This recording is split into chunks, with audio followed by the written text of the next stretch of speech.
Our next story is from West Asia. Is the Israeli Prime Minister Benjamin Netanyahu searching for a third conflict zone? The reason that question is being asked is because Netanyahu has demanded the complete demilitarization of much of southern Syria.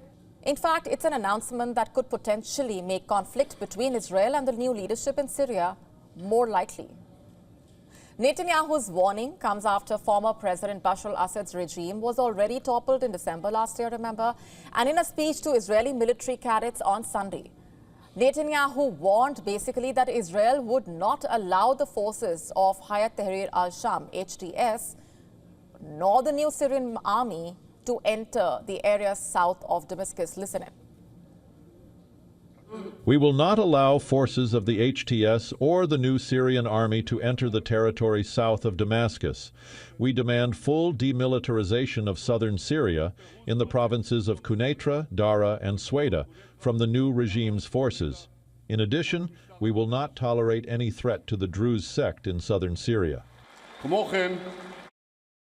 Now, just for context here, former Al-Qaeda affiliate HTS took control of Damascus on the 8th of December in a stunning offensive. The offensive had ended the then President Bashar al-Assad's rule, as you would know by now, prompting Israel to move forces into a UN-monitored demilitarized zone within Syria.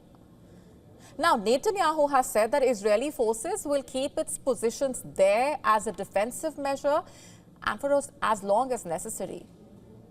And this is a change in Israel's strategy. Just days after Bashar al-Assad was ousted in December, Israel invaded border villages in Syria, remember. But the Israeli raids continued throughout January and into February. And this has raised fears among Syrians that the Israeli incursions could become a prolonged military occupation. The Israeli troops, in fact, have been targeting villages, particularly ones with military outposts. And the Israel military raids have terrified the villagers who, like other Syrians, had celebrated the ouster of Bashar al-Assad. And now celebrations in this part of Syria have quickly dissipated into fear of an encroaching foreign army.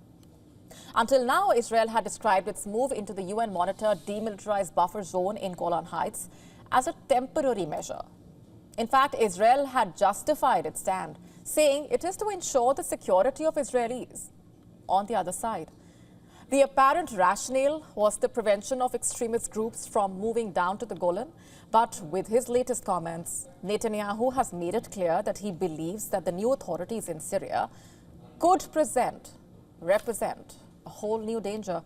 Remember, Israel seized most of the Golan from Syria during the 1967 West Asia War and later annexed.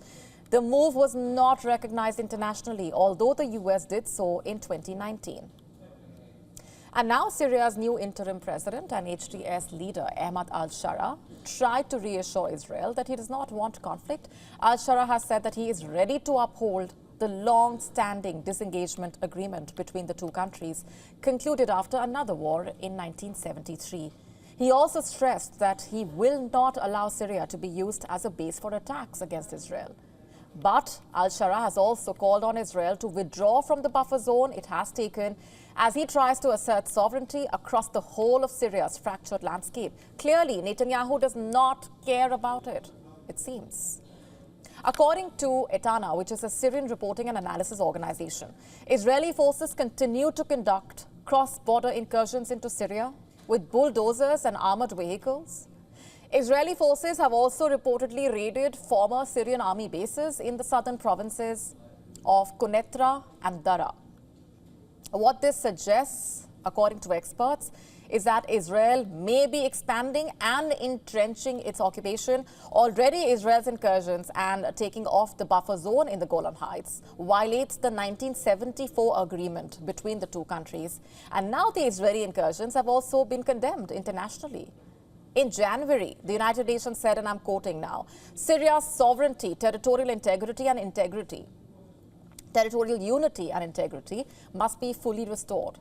And in December, the United Nations Special Envoy for Syria called on Israel to halt its very troubling military attacks.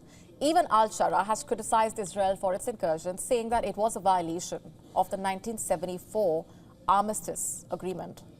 From the perspective of the new Syrian leadership, freeing the country from the influence of all the foreign powers that jockeyed for position during the long years of the civil war is vital to ensure a more positive future for the country. But now Israel may present a more immediate challenge to Syria's new leadership, with Israeli Prime Minister Netanyahu provoking Syria in a way with his statements and military actions. Is Netanyahu searching for another conflict zone? To stay up to speed with the latest news, download the WION app and subscribe to our YouTube channel.